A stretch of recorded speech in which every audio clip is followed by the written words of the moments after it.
is too headstrong or too hasty, always ready to take on something, or to say that they can handle a responsibility without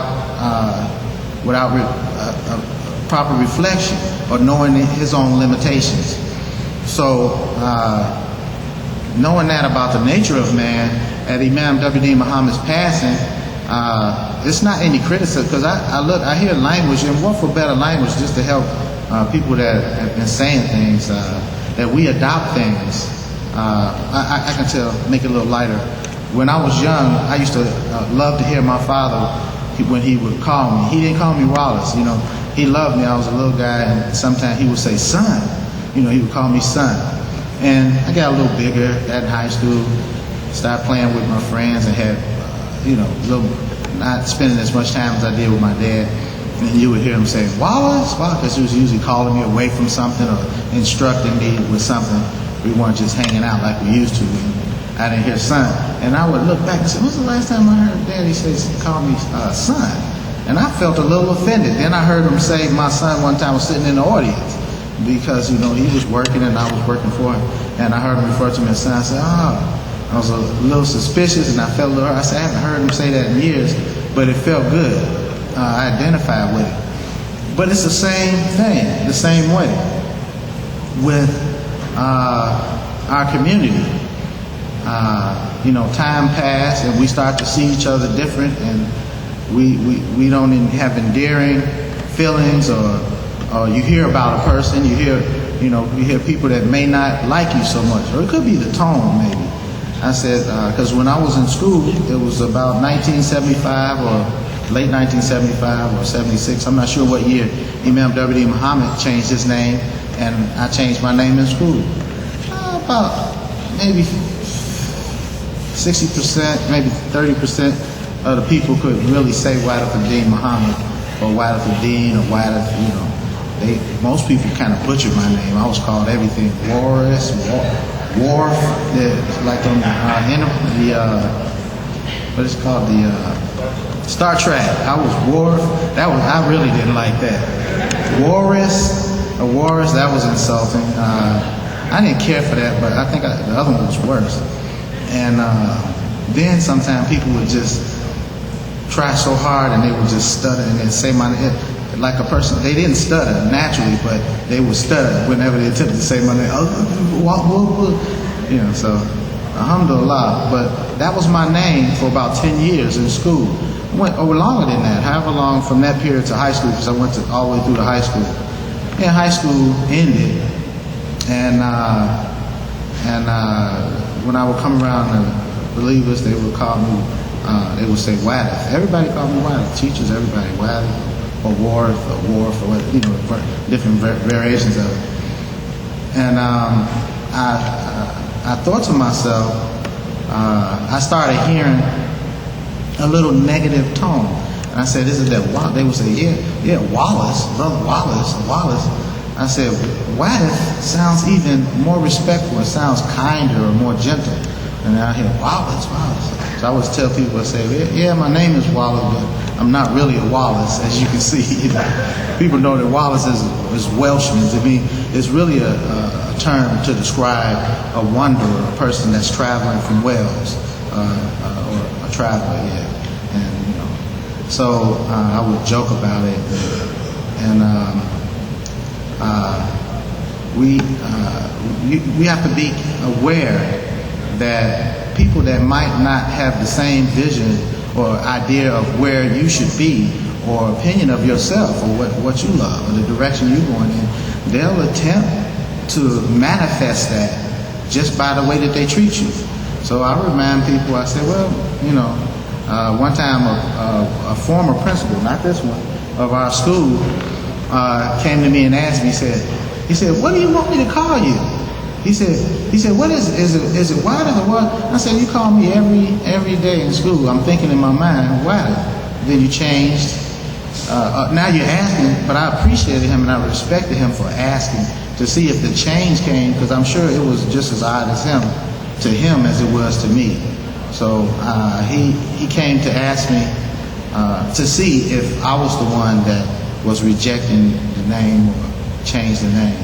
And I knew many children in school that changed their names, but they had a non-Muslim family and socialized in communities.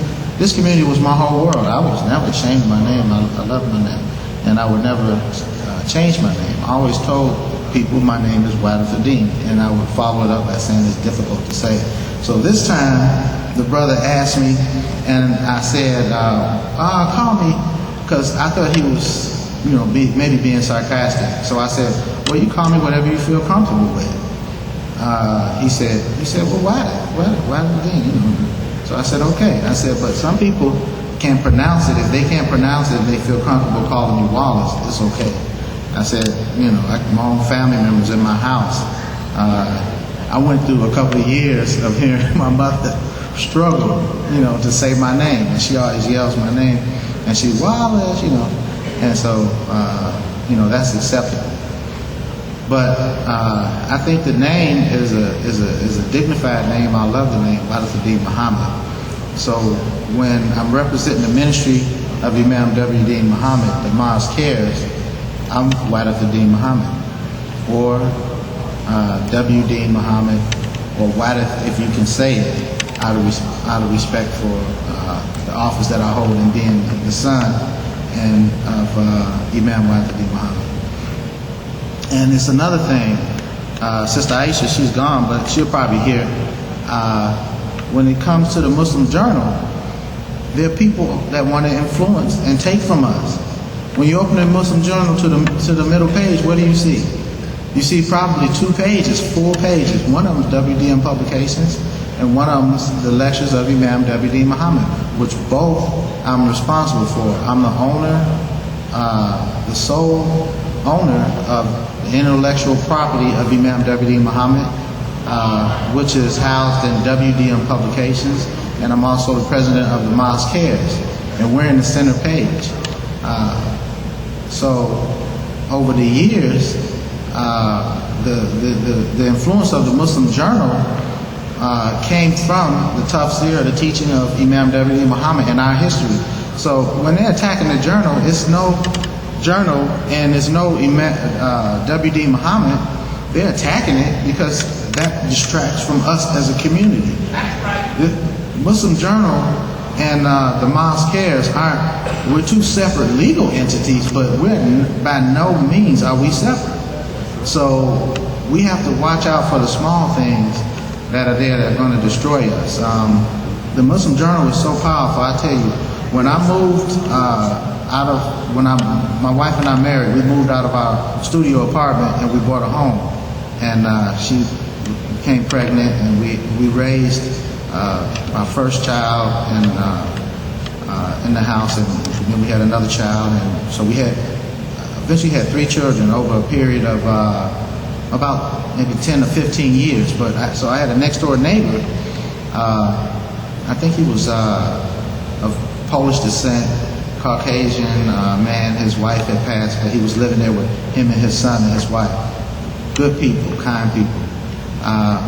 But they didn't have a lot of questions about me, like my African-American neighbor on the other side and on most of the rest of the block, across the street and everywhere.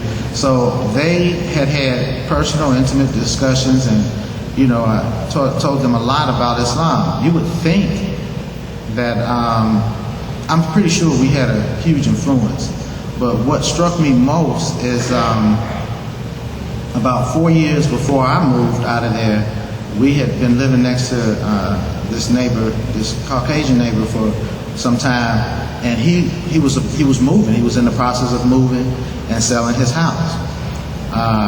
And I remember, like one of the last move outs he was doing. He may have already been out, but you know how you get rid of things that you don't want to take with you. There was a pile of trash and debris, and we shared a common fence. And when we got to our gate, our trash cans almost, were right next to each other. And I noticed he had that picture the sister talked about was in everybody's house, and he intentionally set it, I'm sure he intentionally set it on top that I would see it. It was a picture, the image of Jesus Christ with the blonde hair and the blue eyes. And I hadn't seen it in years because I hadn't been too many houses, or just coincidence.